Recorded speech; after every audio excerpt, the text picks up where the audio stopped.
ബഹിരാകാശ വിസ്മയങ്ങളെ ലളിതമായി അവതരിപ്പിക്കുന്നതിലൂടെ സ്പേസ് ഇന്ത്യയുടെ ക്രിയേറ്ററായി മാറിയിരിക്കുകയാണ് കാസർഗോഡ് കുബനൂരിലെ 10 വയസ്സുകാരൻ സൈം മുഹമ്മദ്. ഇംഗ്ലീഷിൽ അനായാസമായാണ് സൈം ബഹിരാകാശ വിവരണങ്ങൾ നൽകുന്നത്. ഇൻസ്റ്റഗ്രാം പേജിൽ 10,000ങ്ങളാണ് സൈമിന്റെ വീഡിയോകൾ കാണുന്നത്.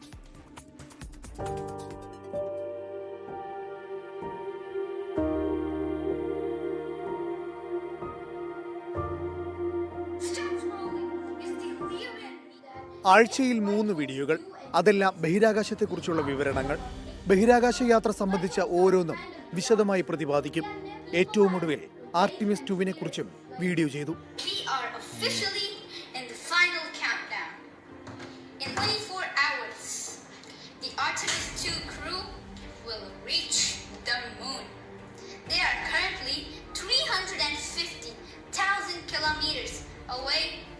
ആസ്ട്രോ സൈം എന്ന പേജിലാണ് വീഡിയോകൾ നൽകുന്നത്. ചെറിയ പ്രായത്തിൽ തന്നെ ഭാഷാ ചാതുര്യത്തോടെയുള്ള വീഡിയോ ചിത്രീകരണം ശ്രദ്ധിക്കപ്പെട്ടു.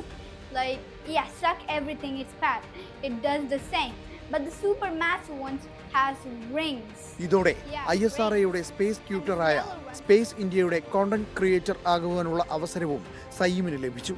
സ്പേസ് ഇന്ത്യയുടെ national space and literature festival സാൽഫിന്റെ യങ് സ്പേസ് അംബാസിഡറായാണ് തെരഞ്ഞെടുക്കപ്പെട്ടത്. ഇപ്പോൾ സ്പേസ് ഇന്ത്യയുടെ ഇൻസ്റ്റഗ്രാം പേജിൽ ഏറ്റവും കൂടുതൽ ആളുകൾ കണ്ട ബഹിരാകാശ വിവരണ വീഡിയോകളിലൊന്നാണ് സൈമിൻ്റേത്. 2ാം ക്ലാസ്സിൽ പഠിക്കുമ്പോൾ യൂട്യൂബിലാണ് ആദ്യമായി സൈം ബഹിരാകാശ വീഡിയോ കണ്ടത്. പിന്നീട് അതിനോടുള്ള ഇഷ്ടം കൂടി. വീട്ടുകാരുടെ കൂടി പിന്തുണയുണ്ടായപ്പോൾ വീഡിയോ റീലുകൾ തയ്യാറാക്കാൻ തുടങ്ങി. സിംപ്ലിഫയിങ് ചാനൽസ് ഉണ്ട് ഇങ്ങനത്തെ പോലത്തെ ആസ്ട്രോകോബി പോലെ. അങ്ങനെ അത് നോക്കിയിട്ട് കുറേ ഇൻട്രസ്റ്റ് കിട്ടി. ആർടെമിസ് 2 മിഷൻ മൂണിക്ക് ആസ്ട്രോനോട്ട്സ് ഉണ്ടാക്കുന്നു. അങ്ങനെ 5 പാർട്ട് വീഡിയോ സീരീസ് ആക്കി. പിന്നെ സ്പേസ് ഇന്ത്യ ഒരു ISRO അപ്രൂവ്ഡ് സ്പേസ് ട്യൂട്ടർ ഒരു യങ് ക്രിയേറ്റർ ആവട്ടാണ് അവരത്. അങ്ങനെ ഞാൻ അഗ്രി ആക്കിന്, ഉപ്പ അഗ്രി ആക്കിന്. അങ്ങനെ ഇപ്പോൾ പെർമനന്റ് ഇത് ക്രിയേറ്റർ അവരത്. പഠനത്തിനിടയിൽ ഇങ്ങനെ സോഷ്യൽ മീഡിയയിൽ സജീവമായതോടെ ആസ്ട്രോ സൈം എന്ന വിളിപ്പേരും ഈ മിടുക്കിന് ലഭിച്ചു. ബഹിരാകാശ വിശേഷങ്ങളെ കൗതുകത്തോടെ നിരീക്ഷിക്കുന്ന സൈമിനോട് ഭാവിയിൽ ആരാകണമെന്ന് ചോദിച്ചാൽ ഒറ്റ ഉത്തരമേ ഉള്ളൂ: ബഹിരാകാശ യാത്രികൻ.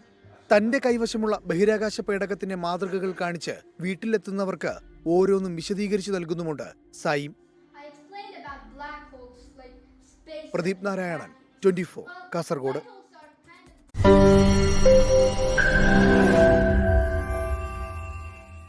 ലോകത്തെവിടെയായാലും ഏത് സമയത്തും 24 വാർത്തകളും ഓഗ്മെന്റഡ് റിയാലിറ്റി പാക്കേജുകളും എക്സ്പ്ലെയിനറുകളും വിശദമായി കാണാൻ ഞങ്ങളുടെ യൂട്യൂബ് ചാനൽ നിങ്ങൾക്ക് സബ്സ്ക്രൈബ് ചെയ്യാം.